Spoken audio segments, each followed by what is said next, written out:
สวัสดีค่ะ Welcome to Hot Thai Kitchen.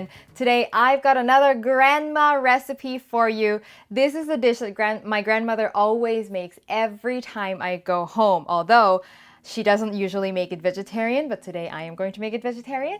This is a dish called pad mee tiew or pad mee sua. Pad means to stir fry, and mee tiew or mee sua is a type of Chinese noodles that are actually really popular during the vegan festival in Thailand. This is also a great dish to bring to like a barbecue or a potluck because it's that, it's that noodle dish everybody loves and it goes well with everything other people are bringing. And it's really easy to put together. Let's get started. So the cooking process goes very quickly, so let me just go over the ingredients first, okay? So the most important thing is the actual noodles. Now, unfortunately, I can't find the actual mee tiew or mee sua here in Vancouver, but I found something pretty close, and that is this. So for this, you just want to find any kind of noodles that has this kind of shape and size, and it's made from wheat, okay? If you've got something like that, chances are it will be okay. And then all I've done here is I just boiled them for 2 minutes. So however long, this will differ depending on your type of noodles, but cook it just so that it's under a little bit, okay? Because we'll cook it more in the wok. Drain it, rinse it under cold water, and there you have it. For protein, I'm using pressed tofu. Pressed tofu is perfect for stir fries because they're so firm that it won't fall apart. This is the kind of tofu that we use in pad thai as well. But for this, I'm using the marinated version, which should be available at your Chinese grocery store. My package comes like this, but there are many different brands and I haven't found a bad one, so you can't really go wrong, okay? So that's protein. Vegetables. Cabbage is definitely so important. It gives a crunch and also a subtle sweetness that cabbage has. And I've just torn it into big pieces. Now, in addition to that, I'm also going to add some carrots, which I've shredded using a Thai julienne peeler. And if you haven't had a chance to use Thai julienne peeler yet, it's so useful. Makes beautiful shreds for salads and stir fries. And then finally, for some umami and some texture, I am using dried shiitake mushrooms, okay, which I soak in hot water, and then I squeeze out all the water once it's soft, and then I just slice it. Make sure you remove the stem first.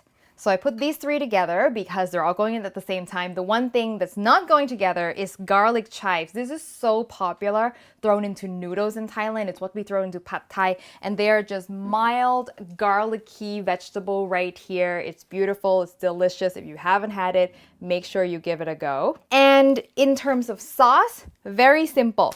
We're using the 2 soy sauces in the classic Thai pantry, the mushroom soy sauce, and also the golden mountain sauce. You can use regular Thai soy sauce as well. It doesn't have to be the mushroom one. And that is it. Let's get cooking. All right, so I'm just gonna go in with a little bit of oil and of course some chopped garlic. I'm also going to add the tofu. Ooh. Give them time to fry a little bit. But the wonderful thing with these is they're so firm that you can toss them around all you want and they're gonna be fine. They're not gonna break apart. If you're using any other kind of tofu, like regular firm tofu, you'll need to fry them first to firm up the outside, and then you can toss them in the wok. Yeah, some of the tofu is getting a little browned around the edges. That is exactly what we want. Beautiful. So the garlic's nice and golden now. I'm gonna go in with all of my vegetables. Give them a toss. And then I want to add some of my soy sauce, just a splash, to the vegetables to give them a little bit of seasoning love. Otherwise, once you add the noodles, all the soy sauce is going to go into the noodles. So we got to spread the love. So just a minute or so until the vegetables are a little bit wilted. You can smell the shiitake mushrooms coming through. And then the noodles. Woohoo!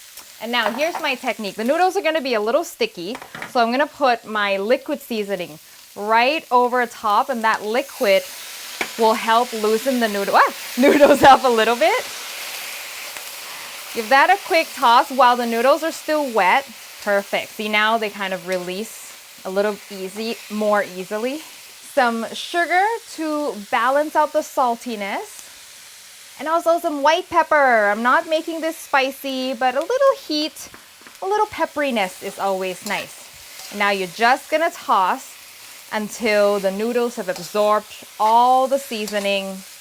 I usually find that by the time I'm done, my noodles are perfectly cooked. If you find that you've undercooked them a little and they're still not fully cooked here, you can add a little splash of water, let it steam a little bit.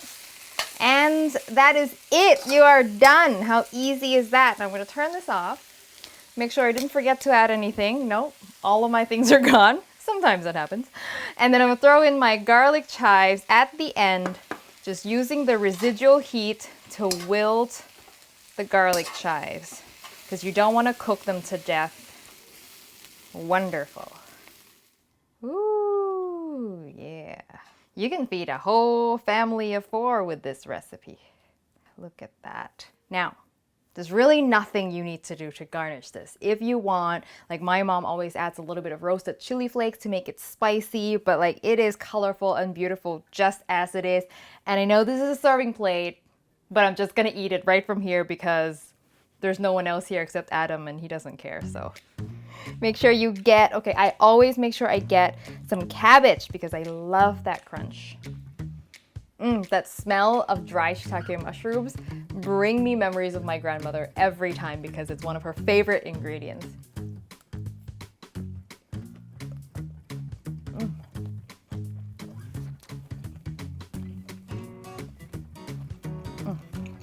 It's such simple goodness. I mean, unlike many of my other recipes where it's like spicy and sour and full of all the stuff, this is just subtle and well balanced, but not under seasoned. I mean, the saltiness is perfect where it is with a touch of sweetness to balance, a little bit of pepperiness from that white pepper. I mean, I've been eating this ever since I was a little kid and I still love it every time. I eat far too much of this because it's just so hard to stop. It's really fun.